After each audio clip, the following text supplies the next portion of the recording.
नमस्कार बच्चों, फोगाट गुरुजी के चैनल में आपका स्वागत है।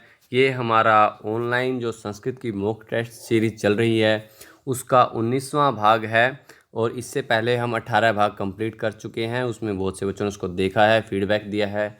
कुछ कारणों से ये जो लाइव सीरीज़ है हमारी वो बीच में नहीं आ पाई थी कई दिनों तक, जिसके लिए कई बच्चों ने हमसे कारण भी पूछा। तो इसके लिए हम जो 19वां भाग लेकर आ रहे हैं उससे पहले हमने एक भाग हम कंटिन्यू क्वेश्चन के लिए बना रहे हैं, जिसमें हम एक भाग के अंदर 100 क्वेश्चन को कवर अप कर रहे हैं, जिससे कम समय में ज़्यादा से ज़्यादा क्वेश्चन किए जा सकें। इसलिए सभी बच्चे उसको भी देखें। वो लाइव नहीं है, वो हमारा एक वैसे प्रॉपर वीडियो आता रहेगा मॉक टेस्ट के रूप में, जो यूजीसी नेट के लिए बहुत ज़रूरी होने वाला है। तो इसलिए सभी बच्चे उसको भी देखें और यहाँ लाइव टेस्ट सीरीज से जो बच्चे जुड़े हुए थे तो वो भी अपने आप को कंटिन्यू रखें। तो ये हमारा 19वां भाग है। इससे पहले हम आपको पता है कि हमारे जो हैं 18 भाग कंप्लीट कर चुके हैं और जो बच्चे जुड़ चुके हैं वो एक बार सभी इस वीडियो को शेयर कर लें, चैनल को सब्सक्राइब कर लें। जो नए जुड़े हैं बच्चे चैनल को सब्सक्राइब कर लें और जो भी आपके स्टडी रिलेटेड ग्रुप है उसमें इसको शेयर कर दीजिए, जिससे ज़्यादा से ज़्यादा बच्चे इससे जुड़ सकें सॉरी। और दूसरी बात, आपको पता है कि 18 भाग में हमने जो पहले नियम बनाए हैं वही चलेंगे कि हम एक प्रश्न के लिए 10 सेकंड का समय निर्धारित रखते हैं। तो 10 सेकंड के अंदर आपको लाइव चैट ऑप्शन के अंदर अपना आंसर लिखना होता है। कोई डाउट है आप वीडियो के बाद कमेंट्स के अंदर उसको लिख सकते हैं, क्योंकि लाइव जो चैट है उसमें आप जनरली बात हम पढ़ पाते हैं उस टाइम पर। तो सभी आंसर दें उस टाइम फटाफट जितना जल्दी हो सकता है। और वीडियो के अंत में कोई भी डाउट है, आपका कैसा भी डाउट है, आप कमेंट सेक्शन के अंदर उसको डाल सकते हैं, पूछ सकते हैं हमसे।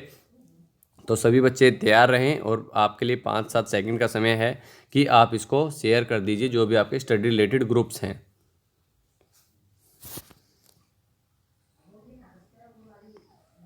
सभी बच्चे जो जुड़ चुके हैं उन सभी को मुरारीलाल कौशिक की तरफ से नमो नमः, नमस्कार, राम राम और गुड इवनिंग।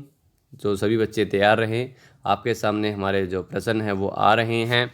पहला प्रश्न है हमारा, पहला प्रश्न आपके सामने है।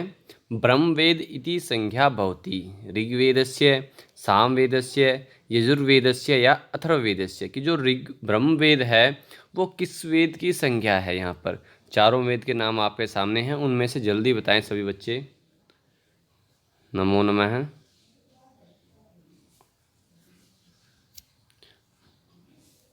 नमो नमः सभी बच्चों को।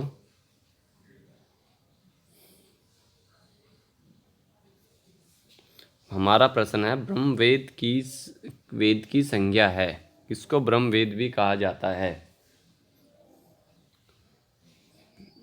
सही आंसर है, तो यहाँ हमारा आंसर हो जाएगा डी, कि जो ब्रह्मवेद है वो अथर्ववेद की संज्ञा है।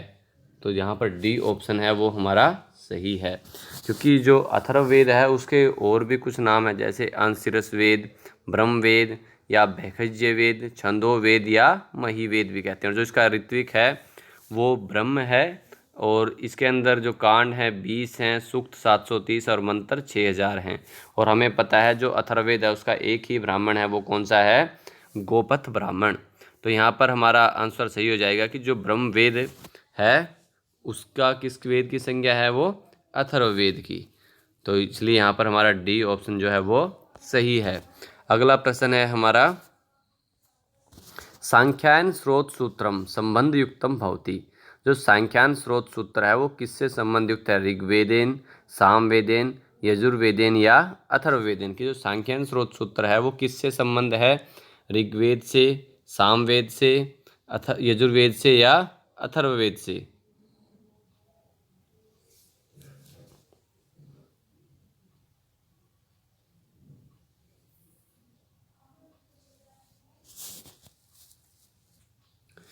जो सांख्यान स्रोत सूत्र है वो किससे संबंध है, ऋग्वेदेन। तो यहाँ पर हमारा जो पहला ऑप्शन है ए वो सही हो जाएगा।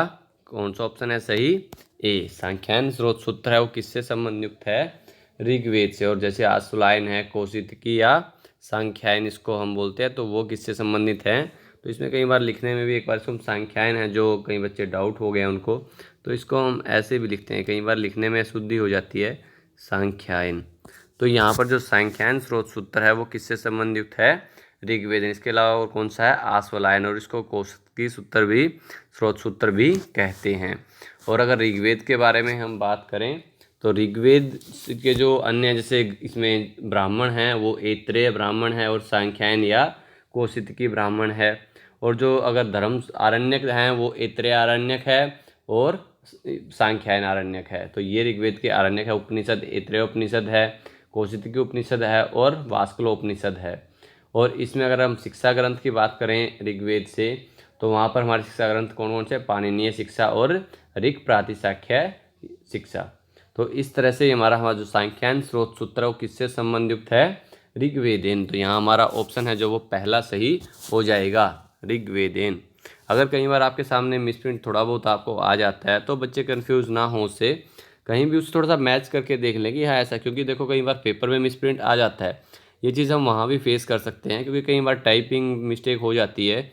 तो उस बच्चे तभी उसको नोट करें साथ साथ ही कि हाँ यहाँ पर ऐसा है, ऐसा कई बच्चे सोचते हैं हाँ ये तो है ही नहीं, कहीं पर प्रश्न गलत है। हो सकता है कई बार प्रश्न भी गलत हो जाता है हमसे, कई वीडियो में भी, कई बार किसी से भी हो सकता है वो चीज़। लेकिन आप उससे जितना नज़दीक उस प्रश्न के जाएंगे, जितना नज़दीक जाके उसका उत्तर करें, तो कहीं ना कहीं वो आपको कई बार जो एक्स्ट्रा मार्क्स मिलते हैं तो उससे संबंधित ही होता है वो सब। तो इसलिए प्रश्न के ज़्यादा से ज़्यादा नज़दीक पहुँचने की कोशिश करें। तो यहाँ पर हमारा सांख्यायन स्रोत सूत्र किससे संबंधित है, ऋग्वेद से। अगला प्रश्न है हमारा, निरुक्त मते अंतरिक्ष स्थानीय देवता भवति। जो निरुक्त मत में अंतरिक्ष स्थानीय देवता होता है उषा, रुद्र, सूर्य या जातवेदः।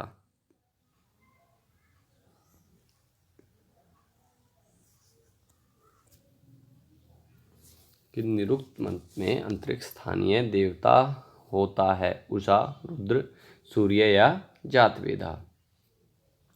तो यहाँ हमारा आंसर हो जाएगा, यहाँ हमारा आंसर हो जाएगा बी, रुद्र है। कि जो अंतरिक्ष स्थानीय देव हैं वो कौन से हैं, रुद्र। क्योंकि और जो संपूर्ण ऋग्वेद में अगर हम बात करें रुद्र से संबंधित 3 ही सूक्त मिलते हैं हमें, लेकिन फिर भी जो रुद्र है वो एक शक्तिशाली एवं भयंकर रूप में उनको वर्णित किया गया है।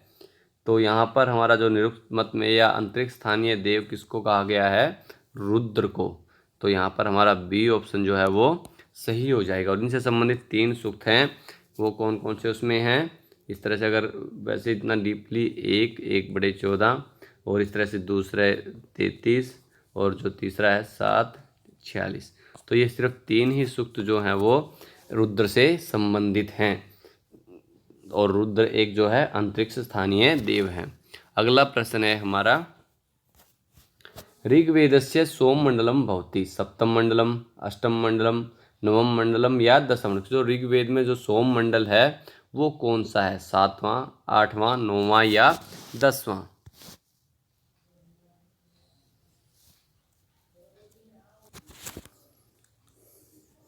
ऋग्वेद का सोम मंडल होता है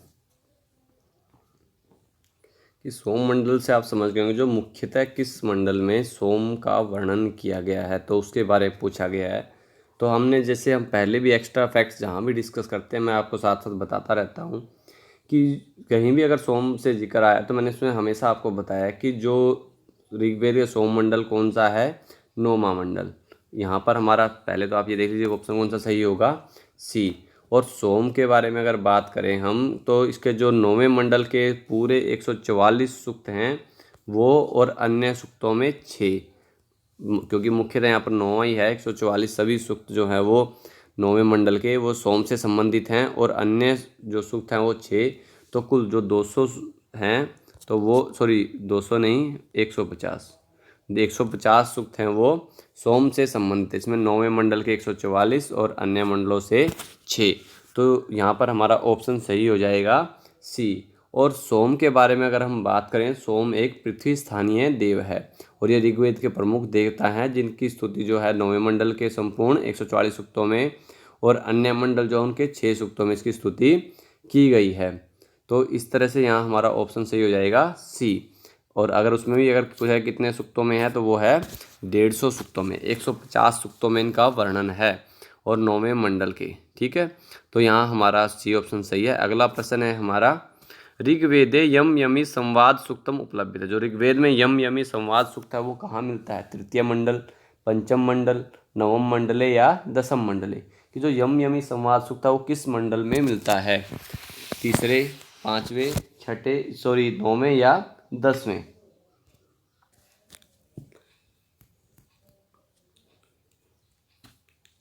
ये भी मैं एक्स्ट्रा फैक्ट्स में आपको बता चुका हूँ कि जो ऋग्वेद का यम यमी संवाद सूक्त है वो कहाँ पर मिलता है?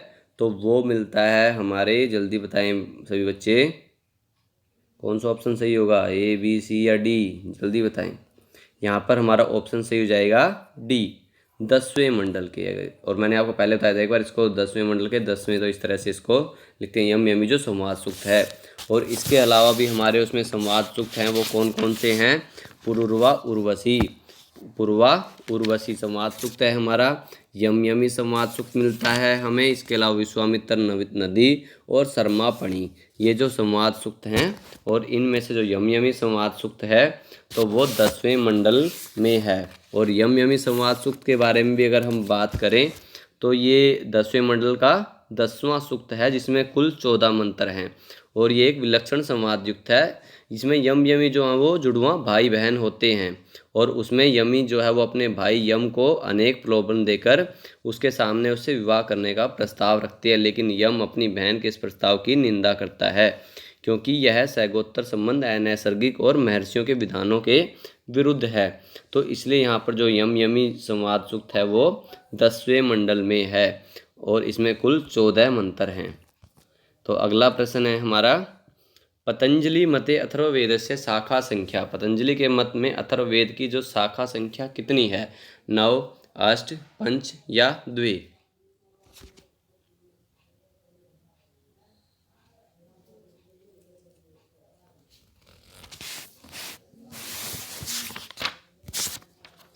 और सभी बच्चे जो जुड़ रहे हैं साथ साथ में, चैनल को सब्सक्राइब जरूर करते रहें और फीडबैक देते रहें, जिससे अच्छा लगता है हमें भी, हमारा भी हौसला बना रहता है कि हाँ बच्चे पढ़ रहे हैं, अच्छा चल रहे हैं बच्चे। तो सभी बच्चे जो आपके चैनल है आपके सामने, उसको सब्सक्राइब कर लें सभी बच्चे। तो यहाँ पर हमारा आंसर हो जाएगा ए, 9। सॉरी, यहाँ पर हमारा आंसर होगा 9। ए ऑप्शन जो है वो।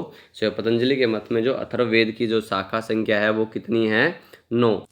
और वो कौन कौन सी हैं? पिपलाद शाखा, शौनक शाखा, मोद शाखा, स्तोद, जलद, जाजल, ब्रह्मवेद, देवदर्श, चारण वैद्य। और इनमें से जो केवल 2 ही शाखा, कौन सी? पिपलाद एवं शौनक है, वो उपलब्ध हैं। तो यहाँ पर हमारा ऑप्शन सही है 9। और उनमें से उपलब्ध कौन कौन सी हैं? पिपलाद एवं शौनक। और सभी बच्चे सब्सक्राइब कर लें चैनल को और वीडियो को लाइक ज़रूर कर लें साथ साथ में। तो यहाँ पर हमारा ऑप्शन सही जाएगा। अगला प्रश्न है हमारा, यास्क कृते निरुक्ते कति अध्याय संधि। जो यास्क के द्वारा निरुक्त लिखा गया है उसके में कितने अध्याय हैं? 5, 5, 10, एकादश या 12?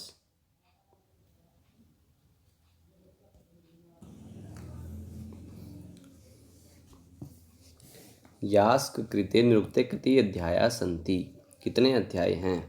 यहाँ पर वैसे कंफ्यूज नहीं होना चाहिए, क्योंकि अगर 2 ऑप्शन होते तो वहाँ पर कंफ्यूजन बन जाता था। यहाँ पर उन दोनों में जिसमें आप कंफ्यूज हो रहे हैं वो एक ही ऑप्शन है, तो यहाँ पर कोई डाउट बचता नहीं है। तो यहाँ हमारा ऑप्शन सही हो जाएगा डी। और इसमें जो मैं बता रहा हूँ कि कई बच्चों को ये 12 और 14 का जो डाउट है, उसमें आपको बता दें कि जो 12 हैं वो मेन अध्याय हैं और 2 जो परिशिष्ट अध्याय के रूप में हैं। तो कभी आपके सामने ऐसा प्रश्न था, इसलिए हमने ऐसा जानबूझकर ये प्रश्न रखा है कि अगर वो थोड़ा सा हमने ही रखा नहीं दोनों ऑप्शन, तो ये दोनों रखने चाहिए थे वैसे हमें, कि जिससे आप और ज़्यादा कन्फ्यूज़न थोड़ा सा बनता, उसमें क्लियरिटी आपको आती। तो यहाँ पर हमारा द्वादश ऑप्शन से, क्योंकि जो 12 हैं वो मुख्य अध्याय हैं और जो 2 हैं वो परिशिष्ट अध्याय के रूप में हैं। तो यहाँ पर हमारा मुख्य मेन जो है वो डी ऑप्शन सही है, कि जो निरुक्त में कितने अध्याय हैं? 12। और अगर 12 और 14 का ऑप्शन है तो वहाँ हम भी तब भी 12 का ही लिखें, क्योंकि जो परिशिष्ट अध्याय हैं वो 2 हैं। तो इस तरह से 14 बनते हैं।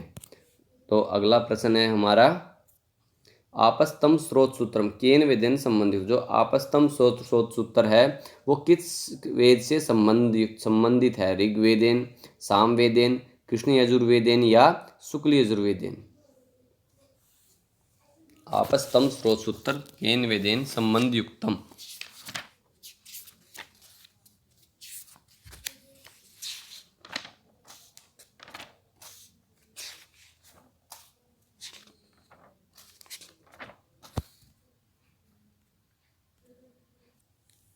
आपस्तम स्रोत सूत्र जो है वो यजुर्वेद से संबंधित है, लेकिन यहाँ पर दोनों ऑप्शन दे दिए गए हैं, कृष्ण यजुर्वेद और सकुल यजुर्वेद।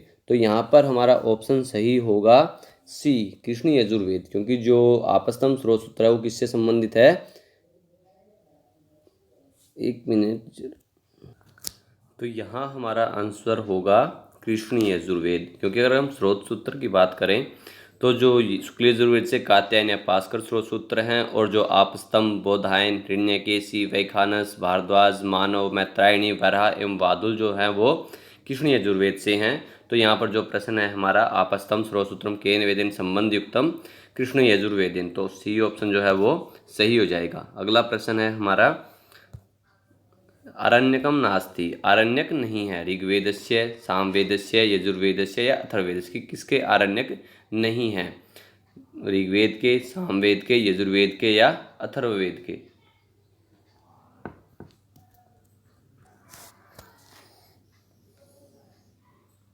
कि किस वेद के आरण्यक नहीं हैं।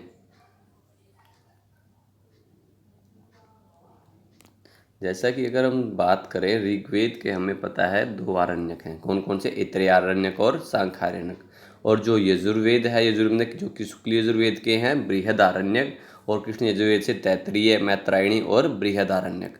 और जो सामवेद है, सामवेद से हैं तवलकार और छांदोग्य, लेकिन अथर्ववेद का कोई भी आरण्यक नहीं है। तो यहाँ पर हमारा डी ऑप्शन जो है वो सही हो जाएगा कि किसके आरण्यक नहीं है, अथर्ववेद के, कि अथर्ववेद का कोई भी आरण्यक नहीं है। तो यहाँ पर हमारा डी ऑप्शन जो है वो सही है, क्योंकि इसका कोई भी आरण्यक नहीं है। अगला प्रश्न है हमारा देवताध्याय ब्राह्मणम संबंध युक्तम भवति, कि देवताध्याय ब्राह्मण संबंध युक्त होता है ऋग्वेदेन, सामवेदेन, यजुर्वेदेन या अथर्ववेदेन।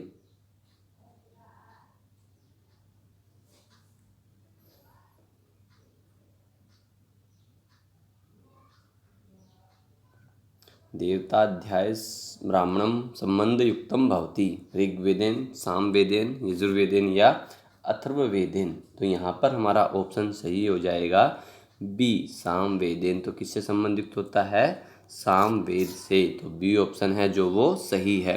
अगला प्रश्न है हमारा पुष्पसूत्रम इति प्रातिशाख्यम केन वेदेन संबंध युक्त है। जो पुष्पसूत्र है वो जो प्रतिशाख्य है किस वेद से संबंध है, अथर्ववेद से, यजुर्वेद से, सामवेद से या न केनापि एतेषु, इन किसी से भी नहीं है। पुष्पसूत्रम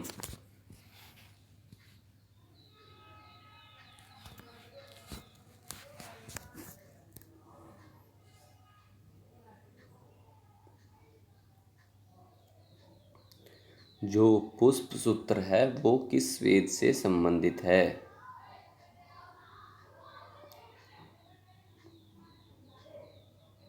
इसको हम पुष्य सूत्र भी पढ़ते हैं, यहाँ पर पुष्य है, पुष्य सूत्र। तो यहाँ पर हमारा आंसर हो जाएगा सामवेदेन। सी ऑप्शन जो है वो सही है, क्योंकि जो नारदीय शिक्षा या ऋक्तंत्र शिक्षा या पुष्य सूत्र प्रतिशाख्य ये जो है किससे संबंधित है, सामवेद से। तो सी ऑप्शन है हमारा सही है। अगला प्रश्न है हमारा अग्निर्होता कविक्रतुः इति मंत्रांशे कविक्रतुः इत्यस्य सायण समतार्थः है क्रांत प्रज्ञः, मेधावी, यज्ञकरी या कविश्रेष्ठ है। कि जो अग्निहोता कविक्रतुः ये मंत्र के अंदर जो कविक्रतुः है वो किसका सायण समतार्थ क्या है, क्रांत प्रज्ञ है, मेधावी, यज्ञकरी या कविश्रेष्ठ है।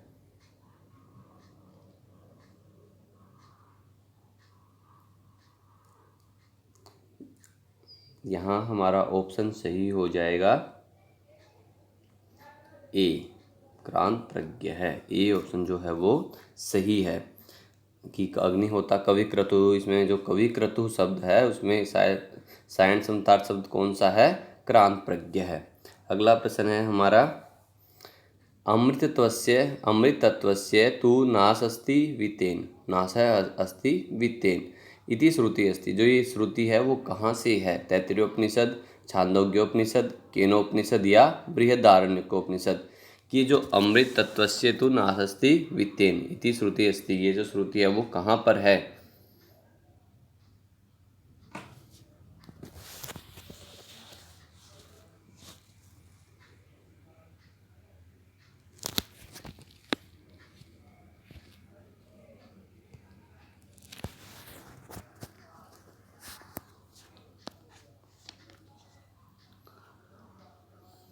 ये उक्ति है बृहदारण्यकोपनिषद से संबंधित। डी ऑप्शन जो है वो सही है। और जो बृहदारण्यकोपनिषद है वो किससे संबंधित है? यजुर्वेद से, और यजुर्वेद में शुक्ल यजुर्वेद से। तो अमृत तत्वस्य तु नाशस्ति वित्तेन इति श्रुति अस्ति बृहदारण्यकोपनिषदि। अगला प्रश्न है हमारा सामनस्य सुक्तम संबंध युक्तम भवति। जो सामनस्य सूक्त किससे संबंधित है? ऋग्वेदेन, सामवेदेन, यजुर्वेदेन या अथर्ववेदेन। जो सामनस्य सूक्त है वो किससे संबंधित है?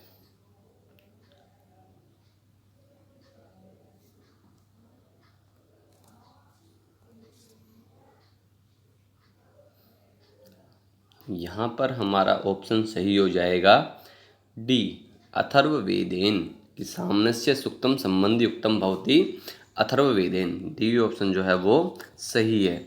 अगला प्रश्न है हमारा मैक्स मूलर के मत में ऋग्वेदस्य प्रारंभ कालो भवति। ऋग्वेद का जो प्रारंभिक काल होता है, मैक्स मूलर ने जो ऋग्वेद का प्रारंभिक काल क्या माना है?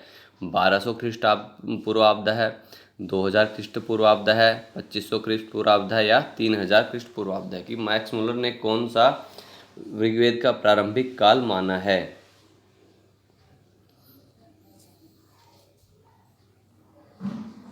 मैक्स मूलर के अनुसार ऋग्वेद का प्रारंभिक काल कौन सा है?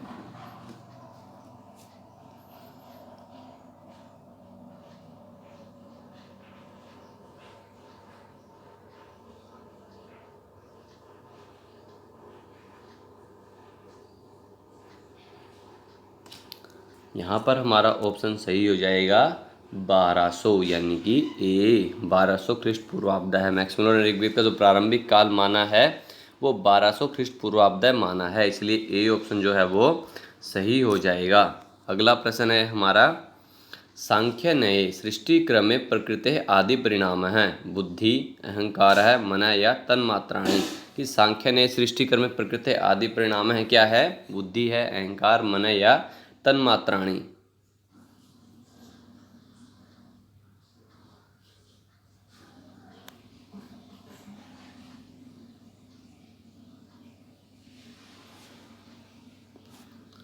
यहाँ हमारा ऑप्शन सही हो जाएगा बुद्धि, यानी कि ए। सांख्य ने सृष्टि कर्म में प्रकृति आदि परिणाम हैं, बुद्धि, यानी कि ए ऑप्शन जो है वो हमारा सही है।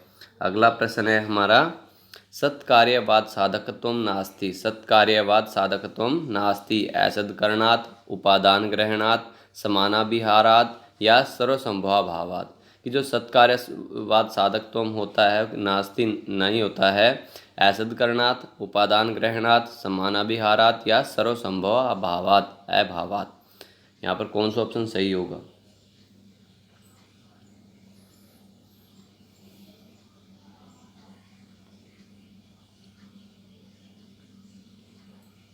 यहाँ हमारा ऑप्शन सही हो जाएगा सी, समानाभिहारात्। सत्कार्यवाद साधकत्वम नास्ति समानाभिहारात्, सी ऑप्शन जो है वो हमारा सही है। अगला प्रश्न है हमारा प्रदीपच्चार्थतो वृत्ति भवति तेजसः बुद्धे प्रकृते या गुणत्रयस्य। प्रदीपच्चार्थतो वृत्ति भवति तेजसः बुद्धे प्रकृते या गुणत्रयस्य।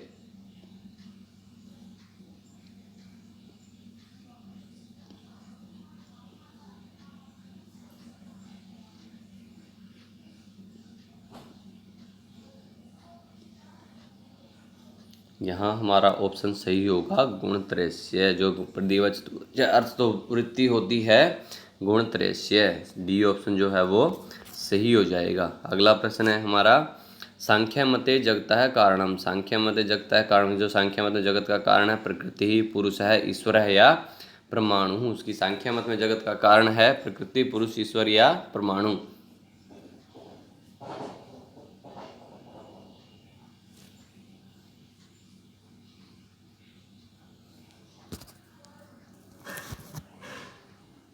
यहाँ हमारा ऑप्शन सही हो जाएगा ए, प्रकृति ही। कि सांख्य के मत के अनुसार जगत का जो विकास है वो प्रकृति से होता है, जो कि सांख्य के द्वैतवाद में पुरुष के अतिरिक्त अन्य सत्ता, प्रकृति और सतत परिणामी है, किंतु इसकी साम्यावस्था में स्वरूप परिणाम होता है। अर्थात सत्वगुण की क्रिया प्रतिक्रिया सत्वगुण से, रजस की रजस से और तमस की तमस से ही होती है। तो इस तरह जो सांख्य मत के अनुसार जगत का कारण क्या है, प्रकृति ही। ए ऑप्शन जो है वो सही है। अगला प्रश्न है हमारा, विक्षेप शक्ति भवति, विक्षेप शक्ति होती है ईश्वरस्य अज्ञानस्य आत्मनः या लिंग शरीर से। विक्षेप शक्ति होती है ईश्वर की, अज्ञान की, आत्मा की या लिंग शरीर की।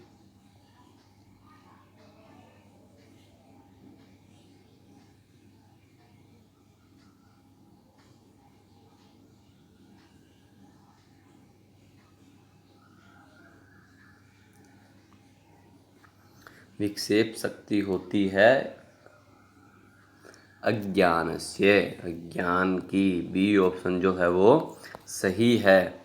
अगला प्रश्न है हमारा, विवर्तो नाम विकारः कार्यम परिणामः या अतत्वतो अन्यथा प्रथा। कि जो विवर्त क्या है, विकार है, कार्यम परिणामः या अतत्वतो अन्यथा प्रथा।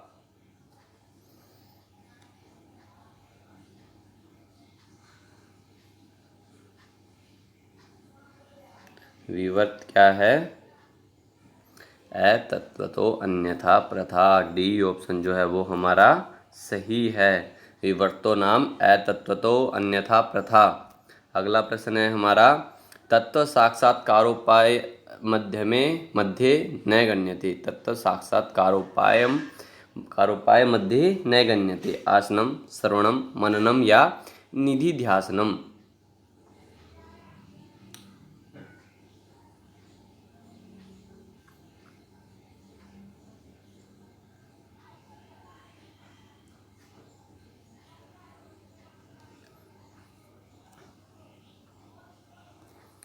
यहाँ हमारा ऑप्शन सही हो जाएगा ए, आसनम। तत्व साक्षात्कारोपाय मध्य नैगण्यते आसनम। तो ए ऑप्शन जो है वो हमारा सही है। अगला प्रश्न है हमारा, न्याय वैशेषिक मते पदार्था। कि न्याय वैशेषिक के मत में पदार्थ कितने हैं, पंच, नव, षोडश या सप्त। न्याय वैशेषिक के मत में पदार्थ हैं पंच, नव, षोडश या सप्त।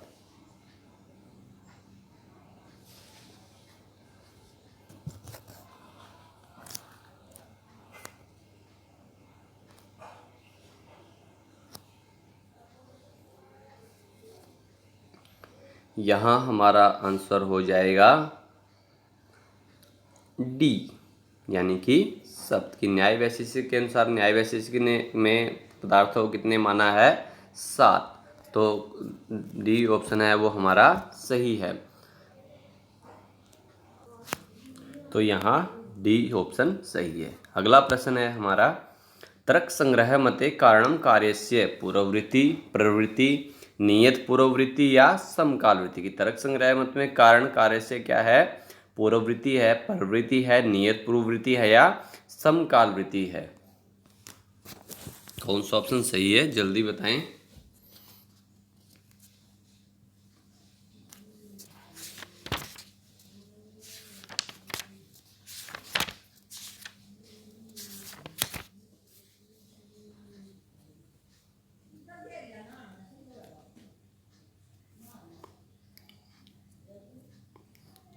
तो यहाँ हमारा ऑप्शन सही होगा नियत पूर्ववृत्ति। कि तर्क संग्रह मते कारणम कार्यस्य नियत पूर्ववृत्ति, जो सी ऑप्शन है वो हमारा सही है। अगला प्रश्न है हमारा, तर्क संग्रहानुसारतः प्राक भावस्य लक्षणम भवति। तर्क संग्रह के अनुसार प्राक भाव का लक्षण होता है साधिरनन्तः, अनादिशान्तः, त्रैकालिक संसर्गाभावः या तादात्म्य संबंधावच्छिन्न प्रतियोगिता का को अभाव है। कि तर्क संग्रह के अनुसार प्राक भाव का लक्षण क्या होता है? साधी अनंत है, अनादि शांत है, त्रैकालिक संसर्गाभाव है या तादात्म्य संबंधावच्छिन्न प्रतियोगिता को अभाव है।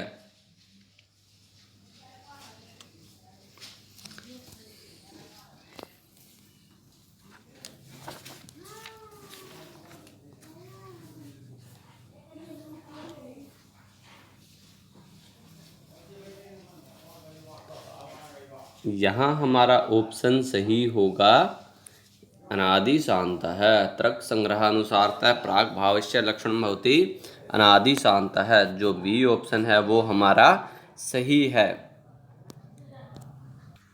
और तर्क संग्रह के बारे में हमें पता है कि जो अन्नभट्ट प्रणीत है, ये अन्नभट्ट जी के द्वारा लिखी गई है और ये वैशेषिक दर्शन का ग्रंथ है। कि तर्क संग्रह के जो मूलतः प्रतिपाद्य के जो 7 पदार्थ हैं, तो इसके रचयिता कौन है? अन्नभट्ट। तो यहाँ पर हमारा ऑप्शन सही हो जाएगा बी, अनादि शांत है। अगला प्रश्न है हमारा, रघुवंशस्य वशिष्ठ आश्रम वर्णनम प्रणीतम अस्ति। रघुवंश का जो वशिष्ठ आश्रम का वर्णन कहाँ पर है? प्रथम सर्गे, द्वितीय सर्गे, तृतीय सर्गे या चतुर्थ सर्गे? अब जिस बच्चे ने हमारी पहले 18 भाग देखे हैं, तो मुख्यतः जो हमारे संस्कृत ग्रंथ हैं उन सब के बारे में हम किसमें कितने सर्ग हैं, क्या है, कितना, वो सब डिस्कस कर चुके हैं। तो इसलिए मैं सभी बच्चे जो भी जुड़े हुए हैं उनसे यही सजेशन दूंगा कि जिस बच्चे ने अभी नहीं देखे हैं, कि कहीं ना कहीं कई प्रश्नों पर अब मैं बार बार वही बातें रिपीट नहीं कर रहा, तो आप अगर पूरा डिटेल से पूरा समझना चाहते हैं तो जो पिछली वीडियो है हमारी, वो एक आपके लिए प्लेलिस्ट बना दे रखी है हमने। वहाँ आप एक बार आराम से 30-30 मिनट के आसपास एक वीडियो है, आप उसको बैठिए डेली एक या दो वीडियोस में से देखिए, तो आपका पिछला पूरा कवरअप हो जाएगा, जिससे आपको थोड़ा अजीब नहीं लगेगा, अटपटा नहीं लगेगा, कि आप मुझे भी समझ सकेंगे कि हाँ मेरी शैली क्या है, क्या उसमें खामियां हैं, वो आप अपने हिसाब से देखिए और बताइए हमें कि आपको कैसा लग रहा है। क्योंकि बहुत से बच्चे आज लग रहे हैं नए जुड़े हैं, तो उन सब से मैं यही कहूँगा कि आप चैनल को सब्सक्राइब कर लें और वीडियो को लाइक ज़रूर कर दें। और उसके बाद जो भी आपका सजेशन होता है वो आपके शहर से हम आमंत्रित करते हैं। तो यहाँ पर हमारा रघुवंश का जो वशिष्ठ आश्रम का वर्णन है वो कहाँ पर है? तो वो प्रथम सर्ग के अंदर ही है। तो यहाँ पर हमारा ए ऑप्शन जो है वो सही हो जाएगा। और जैसे मैंने बताया कि हमने रघुवंश के बारे में, इनके पुस्तकों के बारे में पहले बहुत कुछ बातें कर चुके हैं, तो अब हम कॉमन चलेंगे, मेन उठाते हुए। तो इसलिए हमारा यहाँ पर ए ऑप्शन सही है। अगला प्रश्न है हमारा, अपहार वर्मा इति चरितम वर्णितम अस्ति। जो अपहार वर्मा जो चरित्र वो वर्णित है कादम्बरी कथा काव्ये, 10 कुमार चरिते, वासवदत्ते या हर्ष चरिते। अपहार वर्मा ये कहाँ पर वर्णित है? और मैं जो बात आपको कंटिन्यू करूँगा कि जो बच्चे टेलीग्राम ग्रुप से नहीं जुड़े हैं वो टेलीग्राम से जुड़ जाएं। और एक हम सोच तैयार कर रहे हैं कि जैसे इंस्टा है, आपको सब इंस्टाग्राम पर आप जुड़ जाएं, जिससे कि आपको एक प्रॉपर हम चैनल तैयार कर सकें, अच्छे से कनेक्टिविटी हो सके हमारी। तो मैं आप सभी को जो इंस्टाग्राम आईडी अपनी लास्ट में बता दूंगा, आप सब वहां पर जुड़ जाएं, कि जिससे जितने ज़्यादा बच्चे होंगे हम उससे ज़्यादा अच्छा कनेक्ट हो पाएंगे और हमें भी वहां पर पोस्ट करने में अच्छा लगेगा। क्योंकि अभी फेसबुक पे या इनसे तो बच्चे जुड़ रहे हैं, लेकिन फिर भी मैं कहूँगा कि इंस्टा से आप ज़्यादा बच्चे जुड़िए, कि इंस्टा पर हम एक अच्छे से क्लैरिफाई कर पाते हैं हर चीज़ को। इसलिए सब बच्चे इंस्टाग्राम पर ज्वाइन कर लें एक बार ज़रूर। यहाँ पर हमारा जो अपहार वर्मा है, तो वहाँ पर उनका चरित्र कहाँ पर वर्णित है? 10 कुमार चरिते। जो बी ऑप्शन है वो हमारा सही हो जाएगा। और 10 कुमार चरितम हमें पता है दंडी जी की रचना है, और इसका जो समय 600 ईस्वी के लगभग माना गया है। और ये क्या है? एक कथा है, और रचयिता मैंने आपको बता दिया दंडी हैं इसके। और इसके अलावा जो इसका आधार है वो गुणाढ्य कृत बृहद ग्रंथ है, और इसके अंदर जो 3 खंड हैं, पूर्व पीठिका, 10 कुमार चरितम और उत्तर पीठिका, 3 हैं इसके खंड, पूर्व पीठिका और 10 कुमार चरितम और उत्तर पीठिका। कोई पूछे कि 10 कुमार चरितम वो इसका मध्यम खंड है, दूसरा जो 10 कुमार चरितम। और इसका जो रस है वो श्रृंगार रस है। इसके नायक हैं राजवाहन और नायिका अवंती सुंदरी है। इस तरह से इसके अंदर क्या है, 10 राजकुमारों का विभिन्न वर्णित किया गया है। और द्वितीय जो दूसरा खंड है वो 10 कुमार चरितम है, जिसमें 8 उच्छ्वास हैं, और वही इसका मूल भाग है, जिसके लिए इसका नामकरण है 10 कुमार चरितम। तो यहाँ पर बी ऑप्शन जो है वो हमारा सही हो जाएगा। अगला प्रश्न है हमारा, अभिज्ञान शाकुंतल नाटकस्य उपजीव्यम अस्ति। अभिज्ञान शाकुंतल जो नाटक है उसका उपजीव्य है महाभारतम, रामायणम, हरिवंशम या अग्निपुराणम। और एक बच्चों से एक सजेशन और चाहता हूँ मैं कि जैसे मैं हर पुस्तक के बारे में डिटेल्स मैंने पहली वीडियोस में डिस्कस की है कि अगर बार बार आप ऐसा चाहते हैं तो मुझे कोई दिक्कत नहीं है, परेशानी नहीं है। लेकिन अगर आपको समय बचाना है, जल्दी से जल्दी तैयारी करनी है, तो थोड़ा सा उसके लिए तैयार करें अपने आप को कि आप बार बार मुझे भी रिपीट ना करने पड़े, डायरेक्ट हम आंसर पर आएँ। तो इसलिए सभी बच्चे उसका भी सजेशन बताएं कि हम हर बार वो डिस्कशन करें या नहीं। अभिज्ञानशाकुन्तलस्य नाटकस्य उपजीव्यम् अस्ति महाभारतं रामायणं हरिवंशम या अग्निपुराणम, की जो विज्ञानशाकुंतलम है उसका नाटक का उपजीव्य है महाभारत, रामायण, हरिवंशम या अग्निपुराण।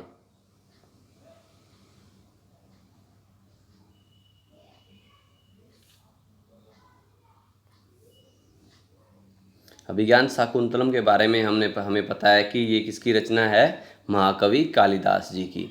और इसका जो ये क्या है, एक नाटक है। हमारा प्रश्न में स्पष्ट है ये एक नाटक है और इसके अंदर कुल 7 अंक हैं। अभिज्ञान शाकुंतलम के अंदर कुल कितने, 7 अंक हैं। और इसका जो मुख्य रस है वो है श्रृंगार रस, और इसके नायक हैं दुष्यंत और नायिका है शकुंतला। और इसका जो आधार ग्रंथ है, जो प्रश्न है हमारा उपजीव्य क्या है, महाभारतम। यहाँ पर हमारा ए ऑप्शन जो है वो सही हो जाएगा, महाभारतम। और महाभारत में भी अगर हम पूछा जाए तो कौन सा है, कि कई बार पूछ लेते हैं कौन सा पर्व है, तो वो है आदि पर्व, महाभारत का आदि पर्व। और इसका जो नामकरण है वो मुद्रिका चिन्ह के आधार पर हुआ है। तो इस तरह से यहाँ हमारा ए ऑप्शन जो है वो सही हो जाएगा, महाभारतम। और उसमें भी आदि पर्व, अभिज्ञान शाकुंतल नाटक का उपजीव्य है महाभारत का आदि पर्व। अगला प्रश्न है हमारा, उत्तर रामचरितस्य प्रथमो अंक है केन नामना परिचीयते। उत्तर रामचरित का जो प्रथम अंक है वो किस नाम से जाना जाता है, पंचवटी प्रवेश है, छायांक है, चित्र दर्शनम या अलंकार न्यास है, कि जो प्रथम अंक है वो किस नाम से परिचित है, जाना जाता है।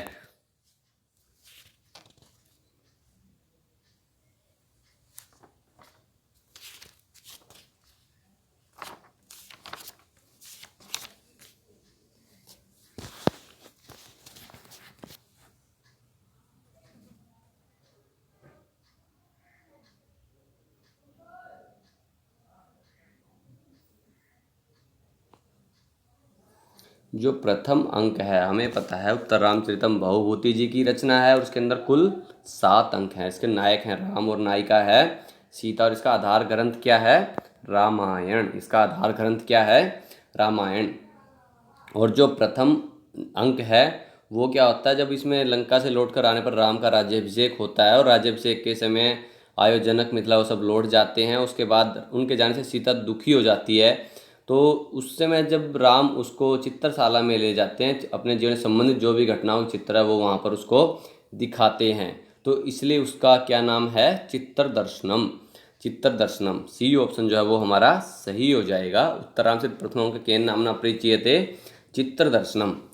अगला प्रश्न है हमारा, स्वप्नवासवदत्तम इति नाटके को अंकः स्वप्नांकः इत्यनेन आख्यायते, कि जो स्वप्नवासवदत्तम नाटक है उसमें कौन सा अंक स्वप्न अंक के नाम से जाना जाता है। स्वप्न अंक है द्वितीयांक है, तृतीयांक है, चतुर्थांक है या पंचमांक है।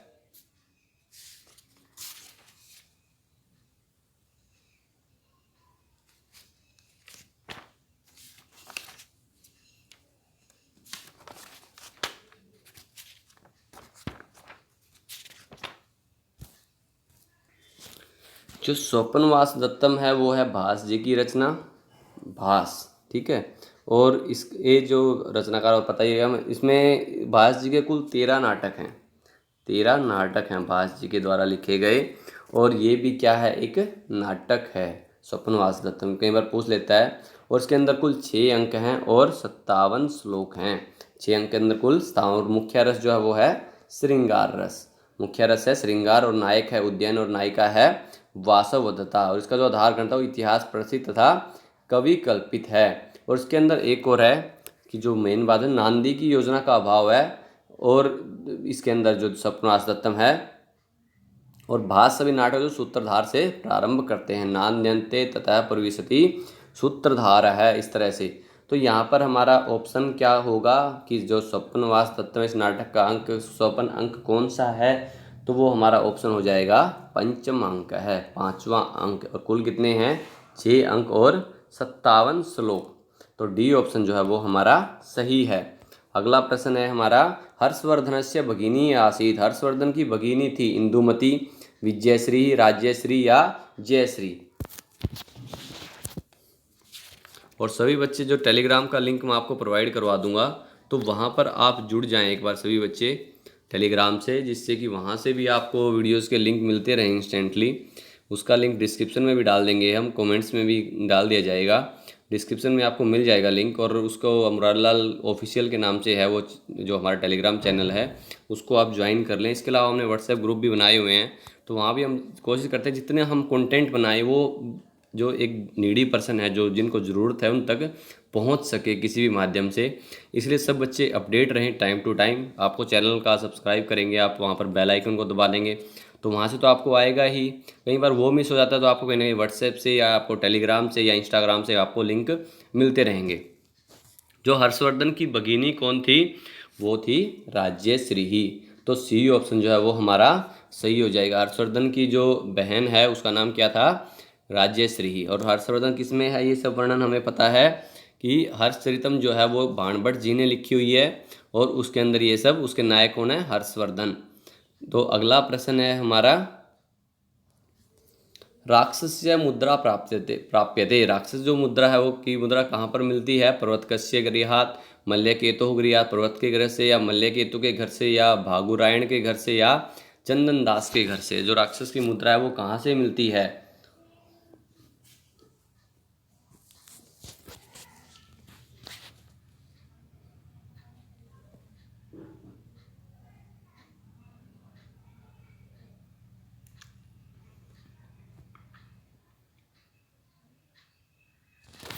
यहाँ पर हमारा ऑप्शन सही होगा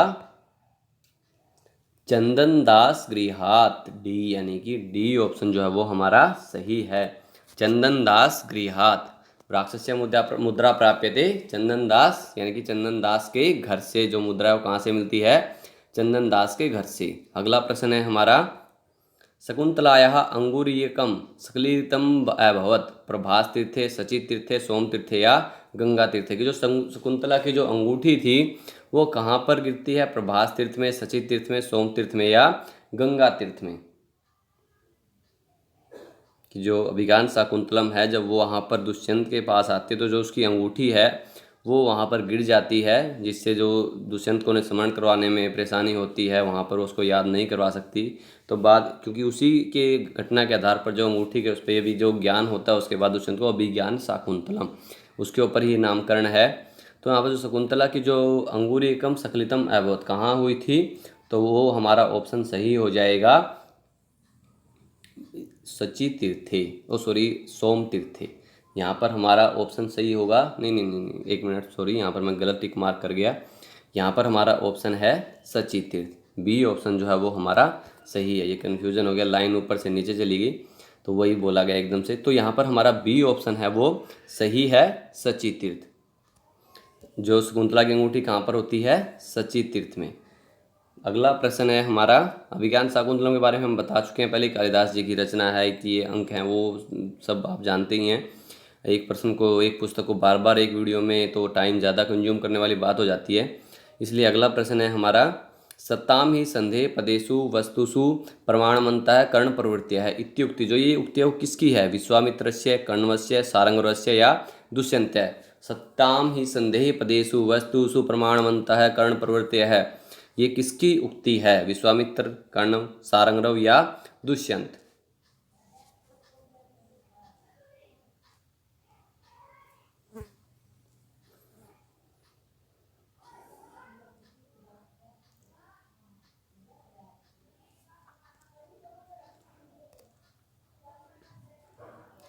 ये उक्ति है दुष्यंतस्य, तो डी ऑप्शन है वो हमारा सही हो जाएगा। किसकी उक्ति है ये? दुष्यंत। सत्ताम ही संदेह पदेषु वस्तुषु प्रमाणमंतः कर्ण प्रवृत्ति है दुष्यंतस्य, डी ऑप्शन जो है वो हमारा सही है। अगला प्रश्न है हमारा, पद संघटना रीति इति कस्य उक्ति। जो पद संघटना है वो रीति है, ये किसकी उक्ति है? विश्वनाथस्य, वामनस्य, भामस्य या जगन्नाथस्य। पद संघटना रीति ही किसकी उक्ति है ये? विश्वनाथ की, वामन की, भामह की या जगन्नाथ की।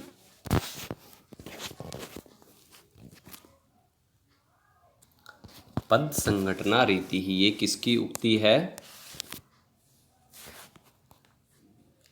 ये ऑप्शन सही हो जाएगा हमारा ए, विश्वनाथस्य। पद संघटना रीति ही कस्य उक्ति ही?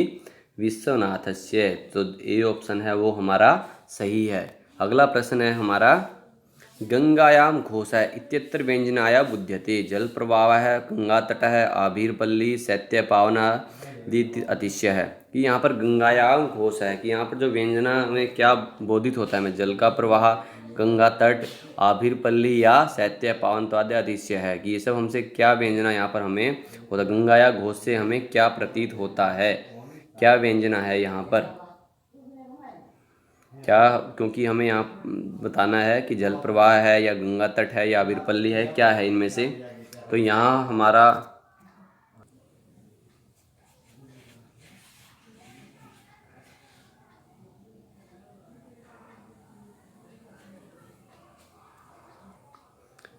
हमारा होगा डी ऑप्शन।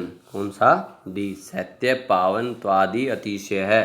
कि गंगायाम घोषा इत्यत्र, सॉरी एक मिनट, गंगायाम घोषा इत्यत्र व्यंजनाया बुध्यते। जल प्रवाह है, गंगा तट, आबिरपल्ली, शैत्य पावन। तो यहाँ पर हमारा डी ऑप्शन है वो सही है, शैत्य पावन त्वादि अतिशय है। अगला प्रश्न है हमारा, योग्यता आकांक्षा आसक्ति युक्त पदोच्य स्यात्। की योग्यता आकांक्षा आसक्ति युक्त से पदोच्य क्या है? पदम, वाक्यम, पदार्थ है या शब्दार्थ है। यहाँ पर योग्यता आकांक्षा आसक्ति युक्त पदोच्य क्या है? पद, वाक्य, शब्द, पदार्थ या शब्दार्थ।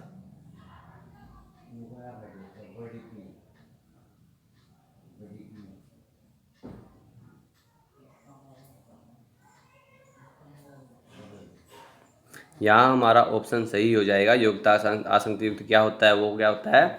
वाक्यम। यानी कि जो बी ऑप्शन है वो सही है। योग्यता आकांक्षा आसक्ति युक्त पदोच्य स्यात् वाक्यम। अगला प्रश्न है हमारा, रसो न भवति वीर, श्रृंगार, रौद्र या उत्साह। इनमें से कौन सा रस नहीं होता है? वीर, श्रृंगार, रौद्र या उत्साह। इसके लिए शायद 10 सेकंड की जरूरत नहीं पड़ेगी आपको, और उसमें भी जरूरत पड़ गई तो इसलिए फिर ज़्यादा तैयारी की ज़रूरत है।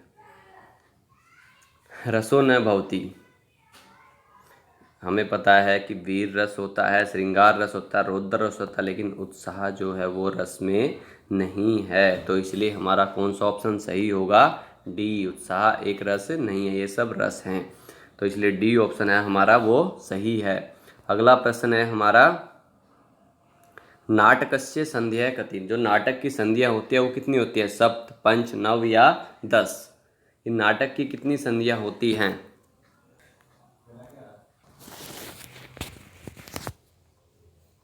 नाट्य संध्या कति। तो यहाँ हमारा आंसर हो जाएगा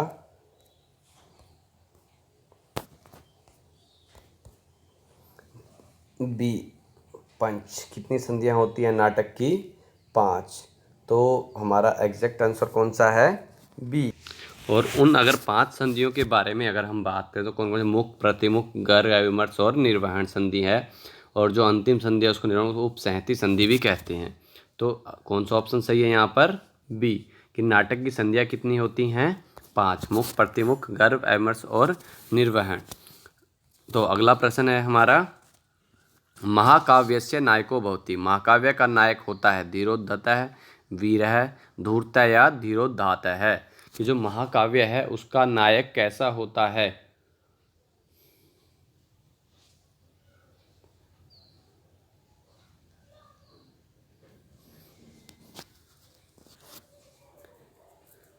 महाकाव्य का नायक होता है, कि जो महाकाव्य का लक्षण है वो हमें पता है कि सर्गबंधो महाकाव्यम तत्रेको नायकः सुरः सदंसम अक्षत्रियो वापि धीरोदात गुण समन गुणान्वितः है। कि धीरोदात है। तो डी ऑप्शन है वो सही हो जाएगा हमारा। अभी हमें पता होना चाहिए कि सर्गबंधो, कि सर्ग से बंधा हुआ महाकाव्यम तत्रेको नायकः सुरः सदंसम अक्षत्रियो वापि धीरोदात गुणान्वितः है। एक वंश भवा भूपः कुलजा बहवोपि वा श्रृंगार वीर शांत नामे को अंगिरसिष्यते। कि वहाँ पर इनमें से एक अंगिरस होना चाहिए। अंगानि सर्वे अपि रसाः सर्वे नाटक संदेह है इतिहासोद्भवम वृतम अन्यद्वा सज्जनाश्रयम। तो इस तरह से जो पूरा लक्षण है वो हमें पता होना चाहिए। तो वहाँ पर महाकाव्य का नायक कैसा बताया गया है? धीरोदात्त। तो यहाँ पर हमारा डी ऑप्शन है वो सही हो जाएगा। अगला प्रश्न है हमारा, घी संज्ञा विधायकम सूत्रम। घी संज्ञा विधायक सूत्र कौन सा है? द्वंद्वे घी, शेषो घय सखी, अच्च घी या घेरंग घीति। की घी संज्ञा विधायक सूत्र कौन सा है?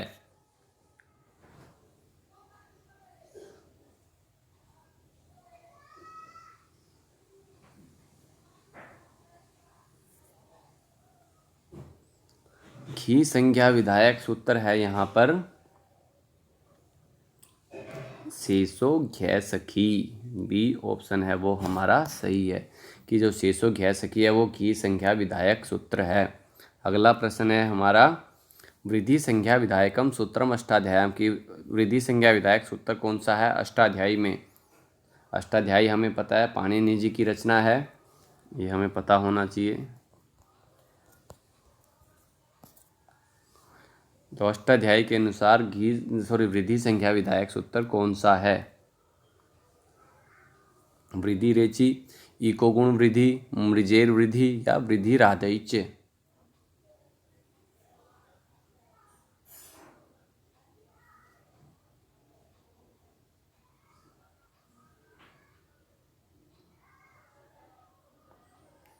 वृद्धि संज्ञा विधायक सूत्र है अष्टाध्यायी के अनुसार, सबका आंसर सही है वृद्धि राधैच्य। तो डी ऑप्शन है जो वो हमारा सही है। वृद्धि संज्ञा विधायक कौन सा है? वृद्धि राधैच्य। अगला प्रश्न है हमारा, कर्तृकर्मणो कृति इति सूत्रेण विहिता विभक्ति। कर्तृकर्ण जो कृति है इस सूत्रेण की कौन सी विभक्ति होती है इससे? प्रथमा, द्वितीया, षष्ठी या सप्तमी। कर्तृकर्मणो कृति इति सूत्रेण विहिता विभक्ति।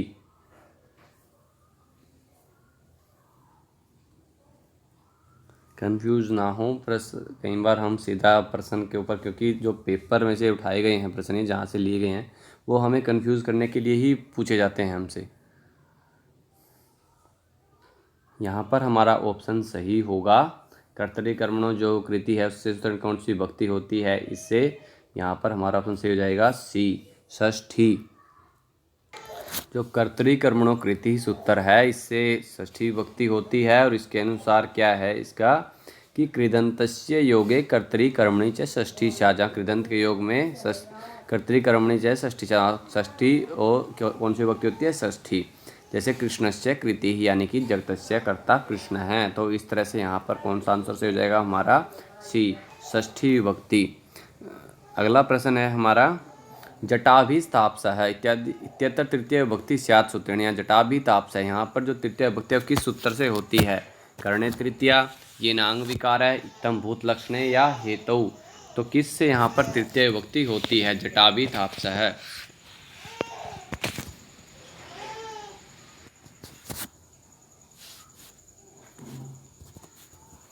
यहाँ पर जो तृतीय विभक्ति होगी वो किस सूत्र से होगी?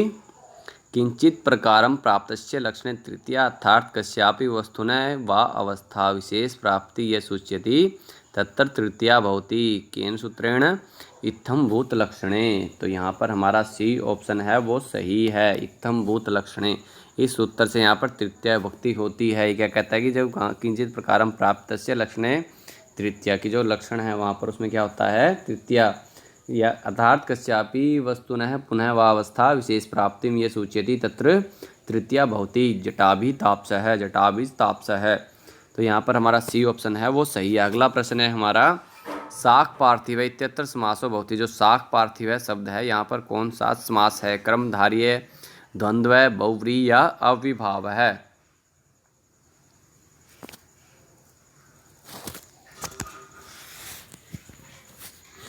शाक पार्थिव में कौन सा समास है? शाक पार्थिव में यहाँ पर समास होगा कर्मधारय।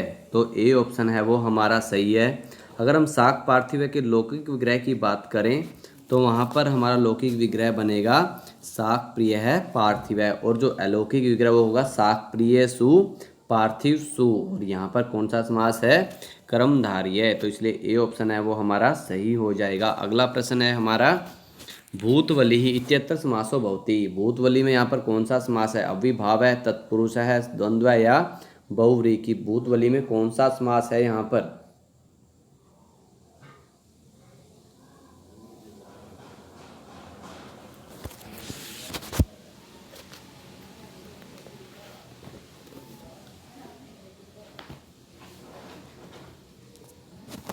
इसको हम भूत बलि भी होता है, जो भूत बलि पढ़ते हैं, वैसे हम भूत बलि लिखा गया है, तो भूत बलि यहाँ पर कौन सा समास होगा? यहाँ पर हमारा समास है तत्पुरुष है, बी ऑप्शन है वो हमारा सही है। और अगर उसमें बात करें तो कौन सा तत्पुरुष है यहाँ पर? चतुर्थी तत्पुरुष को, क्योंकि यहाँ पर जो विग्रह बनेगा भूत आए बलि और जो अलौकिक भूत गे बलि सु, तो यहाँ पर चतुर्थी तत्पुरुष समास है और बी ऑप्शन है वो हमारा सही है। अगला प्रश्न है हमारा, इंदो आर्य भाषासु कतिस्त्राणि सन्ति, जो इंदो जो आर्य भाषा कतिस्त्राणि सन्ति? द्वे, त्रीणि, चत्वारि या पंच?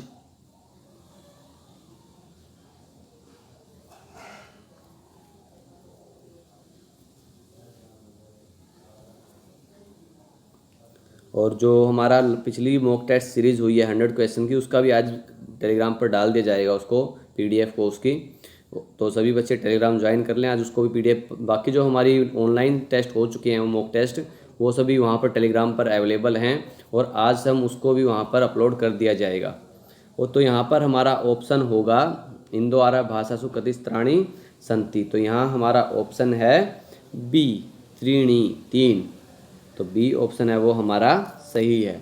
अगला प्रश्न है हमारा, भारोपीय भाषा वर्गे नास्ति, भारोपीय भाषा वर्ग में नहीं है, संस्कृतम, तेलुगु भाषा, आवेस्ता या आंग्ल भाषा, इनमें से कौन सी भाषा भारोपीय भाषा वर्ग में नहीं है?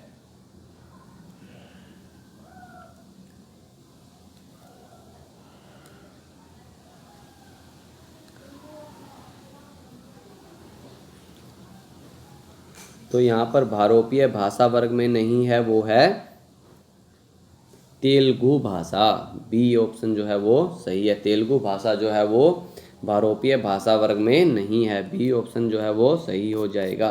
अगला प्रश्न है हमारा, शतम भाषा वर्गे न विद्यते, इसमें से कौन सी शतम भाषा वर्ग में नहीं है? ग्रीक, वाल्टोस्लाविक या इंडो ईरानीय है या अल्बानिय है? ग्रीक, वाल्टोस्लाविक है, इंडो ईरानीय है या अल्बानिय है? कौन सी इनमें से शतम भाषा वर्ग में नहीं है?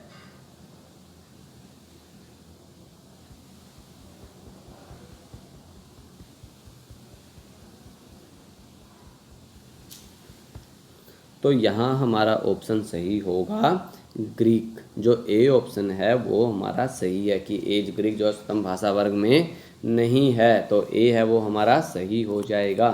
अगला प्रश्न है हमारा, वैदिक भाषया सह लौकिक संस्कृतस्य मुख्यम पार्थक्यम तावत्, स्वरविधौ, उच्चारणे, रूपत्वे या वाक्य गठने?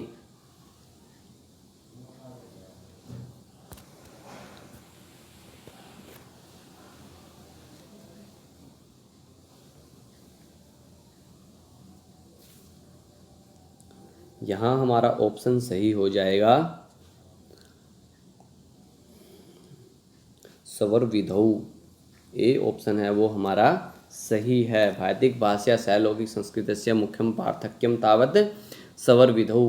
तो इस तरह से ये हमारा जो हमने 50 प्रश्न का जो हमने मॉक टेस्ट बढ़ाया, अभी पहले हम 30 प्रश्न कर रहे थे, तो हम जैसे जैसे अभी थोड़ा सा टाइम हम ज़्यादा से ज़्यादा प्रश्न कवर अप करने के लिए सोच रहे हैं कि हम एक तरफ से 100 सीरीज़ लेके चलें और इस तरफ से हम 50 या 30 प्रश्न की सीरीज़ बनाएं, जिससे 1 आवर कंप्लीट हो और उसमें आपको पता है एक्स्ट्रा फैक्ट हम लेके चलते हैं। तो इसलिए सभी बच्चे इसको देखें प्रतिदिन और उसको अभ्यास करें उसका। और इसके अलावा आप हमसे सोशल मीडिया से जुड़ जाएं, मैं बार बार आपको बताता हूं कि आप हमसे यहाँ इंस्टाग्राम पर जुड़ जाएं और टेलीग्राम पर हमें ज्वाइन कर लें, जिससे कि आपको वीडियोस के लिंक मिलते रहें। तो इसके अलावा ये मेरी इंस्टा आईडी है, आप इस पर मुझे m.l कौशिक के नाम से सर्च कर सकते हैं और आप वहाँ मुझे ज्वाइन कर सकते हैं, जिससे कि आपको वीडियोस के लिंक मिलते रहें। और एक बार मैं चाहूँगा कि ज़्यादा से ज़्यादा ग्रोथ हो यहाँ पर, कि ज़्यादा से ज़्यादा बच्चे जुड़ें, तो उससे हमें थोड़ा सा एक अच्छा लगता है, इंटरेस्टिंग लगता है कि हम वहाँ पर पोस्ट करने का मन करता है।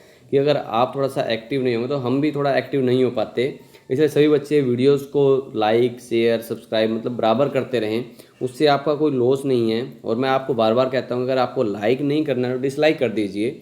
अगर आपको कोई प्रॉब्लम है कमेंट कीजिए, बट ऐसा नहीं है कि आप उसको देखिए और फिर अपना चुपचाप उसको ऐसे छोड़ दीजिए जो भी है, क्योंकि कुछ ना कुछ हमें फीडबैक मिलना चाहिए, क्योंकि सुधार की गुंजाइश हर जगह होती है।